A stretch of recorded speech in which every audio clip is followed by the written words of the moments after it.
আসসালামু আলাইকুম। আমি এসেছি বাকোয়াদি কেন্দ্রীয় মসজিদে। আজকে কথা বলবো এই মসজিদের ইমাম সাহেবের সাথে। কথা বলবো school Islamic services for quality of life এই কর্মসূচি নিয়ে। আসসালামু আলাইকুম।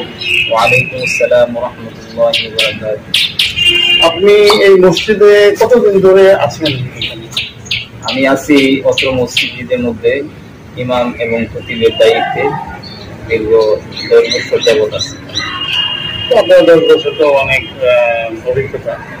আপনার এখানে মোটামুটি এই ওয়াক্তে নামাজে কতজন মুসল্লি আছে, আর হচ্ছে আপনার শুক্রবারে কতজন মুসল্লি আছে?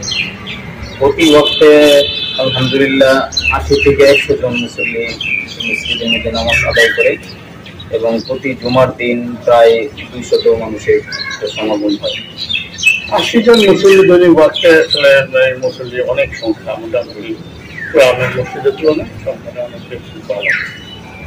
তো আমরা যে শুরুতে যে শুনেছেন, আমরা বলেছিলাম যে আমরা দেখেছি যে মসজিদগুলো থেকে ধর্মীয় শিক্ষা দেওয়া হয়, মানুষকে অনেক কল্যাণকর কাজ করার কথা বলা হয়, কিন্তু আসলে সম্মিলিত উদ্যোগে সমস্যার সমাধানের উদ্যোগে সেবা সরাসরি দেওয়া এরকম কাজ করা হয় না। সেই কারণে আমরা মনে করেছি যে ইসলামিক সার্ভিসেস যেগুলো আছে, ইসলামিক সেবাগুলো যেগুলো আছে, সেগুলো যদি মসজিদ কেন্দ্রিক ইমামের নেতৃত্বে দেওয়া হয় তাহলে কেমন হয়? আপনার কি মনে হয়? যেমন ডাকাত, তারপরে হচ্ছে যেগুলো মহিলাকে দেখাশোনা, দরিদ্রকে দেখাশোনা, ক্ষুধার্তকে অন্নদান, অসহায় মানুষকে সহায়তা দান, এই বিষয়গুলো যদি মসজিদ থেকে সরবরাহ হয় তাহলে কেমন হয়? আপনার কি মনে হয়? আসলে এই কাজটা অত্যন্ত সুন্দর একটা কাজ এবং উদ্যোগটা অত্যন্ত সুন্দর। মসজিদগুলি আসলে প্রত্যেকটা মসজিদে একটা ইমামের নেতৃত্বেই মসজিদ পরিচালিত হয়। একটা মসজিদের যত উন্নয়নমূলক কাজ হয়, যেমন ওয়াশরুম বানানো, ওযুখানা নির্মাণ, মসজিদের বিভিন্ন উন্নয়নমূলক কাজ, এগুলি আসলে একজন ইমামের নেতৃত্বেই হয়। ইমাম বিভিন্নভাবে মুসল্লিদের কাছ থেকে কালেকশন করার মধ্য দিয়ে মসজিদের উন্নয়ন করা হয়। পাশাপাশি যদি একটা মানবিক সেবা, বিভিন্ন আমার এই অত্র মহল্লার মধ্যে যে সমস্ত অসহায় মানুষ আছে, দরিদ্র মানুষ আছে, এতিম আছে, বিধবা নারী আছে, এদের সহায়তা যদি করা হয়, এরকম মসজিদের মুসল্লি যারা আছে সকলে সম্মিলিতভাবে যদি এই মসজিদ ফান্ড থেকে করা হয় তাহলে আলহামদুলিল্লাহ এটা অত্যন্ত ভালো একটা উদ্যোগ, ভালো একটা কাজ।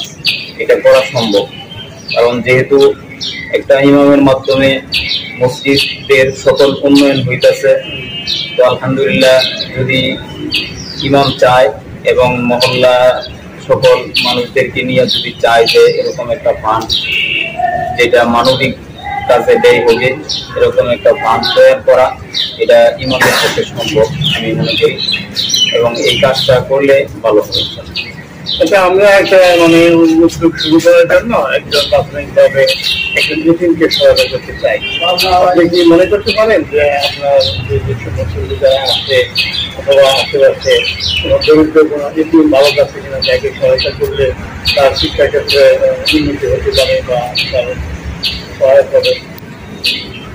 জি, আপনারা যদি এরকম উদ্যোগ নেন যে আপনারা এরকম একটা ফান্ড, আপনাদের ফান্ড থেকে আমাকে একটা ফান্ড দিলেন, তাহলে আমার এই মহল্লার মধ্যে এই এতিম অসহায় আছে, অনেক এতিম আছে এবং বিধবা নারী আছে, এরকম অসহায় অনেক মানুষ আছে, তাদের মধ্যে এই সহায়তাটা বিতরণ করা হবে। এখন আপনাকে একটা স্কলারশিপ আমরা দিব, যেরকম হতে পারে যে প্রথমে 5 মাসের জন্য আমরা যদি তাকে 500 টাকা করে দেন তাহলে হয়তো হলো 2500 টাকা। যে প্রাথমিকভাবে আমার কাছে এরকম একটা বিধবা নারী আছে যে তার স্বামী নাই, সে 4টা এতিম সন্তান নিয়ে সে খুব অসহায়তার মধ্যে আছে। তো সে প্রায় সময় আমার কাছে আসে, আইসা বিভিন্নভাবে তার যতটুকু পারি সহায়তা করি। যদি আপনাদের ফান্ড থেকে যদি এরকম মাসিক একটা টাকা দেওয়া হয় তাহলে তাকে সহায়তা করলে ভালো হয়। ঠিক আছে, তাহলে ওই এতিম ছেলেটা কোথায় পড়াশোনা করে? সে আমার এই মসজিদের পাশেই একটা এই তাহফিজুল কোরআন একটা হিফজুল কোরআন মাদ্রাসা আছে, সাবেক মুরব্বী মরহুম কাবিলউদ্দিন হাবিব সাহেবের বাড়িতে একটি মাদ্রাসা হয়েছে, ওই মাদ্রাসার মধ্যে ওই বাচ্চাটি পড়াশোনা করে। প্রাথমিকভাবে আমরা আপনাকে 5,000 টাকা দিয়ে দিচ্ছি, তাকে প্রতি মাসে আপনি 1,000 টাকা তাকে দিয়ে দিচ্ছেন, তাহলে টাকাটা আপনি তাহলে গ্রহণ করেন। ইনশাল্লাহ আমি গ্রহণ করলাম এবং প্রতি মাসে মাসে ইনশাল্লাহ তার পড়ালেখার খরচ বাবদ 1,000 করে টাকা দিয়ে দিব। এখন আমরা এই যে একটা উদ্যোগের কথা বলেছি যে মসজিদ থেকে ইসলামিক সেবাগুলো দেওয়া হবে, তো এই উদ্যোগটা যদি নেওয়া হয় তাহলে কি মানুষের উপকার হবে বা কি হতে পারে আপনার কি মনে হয়? জি, অবশ্যই মানুষের উপকার হবে। আসলে প্রত্যেকটা সমাজের মধ্যেই বিত্তবান মানুষ আছে, ধনী ব্যক্তিরা আছে, যারা প্রতি বছর জাকাত দেয়, যারা রমজান আসলে জাকাত দেয় এবং ঈদ আসলে ঈদুল ফিতর আসলে তারা ফিতর আদায় করে এবং তারা কুরবানি আসলে কুরবানির চামড়া বিতরণ করে, টাকা বিতরণ করে। বিভিন্নভাবে অনেক মানুষ অনেক সহায়তা করছে, কিন্তু এটা যদি মসজিদ ভিত্তিক হয়, আমাদের মহল্লার মধ্যে যারা অসহায় আছে, এই মহল্লার দরিদ্র মানুষকে যারা মহল্লার মধ্যে বিত্তবান আছে তাদের কাছ থেকে নিয়ে এই মসজিদের মাধ্যমে এই সেবাটা যদি দেওয়া হয় তাহলে আমার মনে হয় অত্যন্ত ভালো হবে। আচ্ছা, আপনি তো আমরা চাই যে এটা তো এতিম বালক একজন না, আরো আছে এবং আরো অসহায় মানুষ আছে আপনি বলেছেন, তো তাহলে তো অন্যান্য মানুষের সম্পৃক্ত লাগবে। আপনি কি আরো মানুষের যে মুসলিমদের কি এরকম কর্মসূচিতে সম্পৃক্ত করতে পারবেন?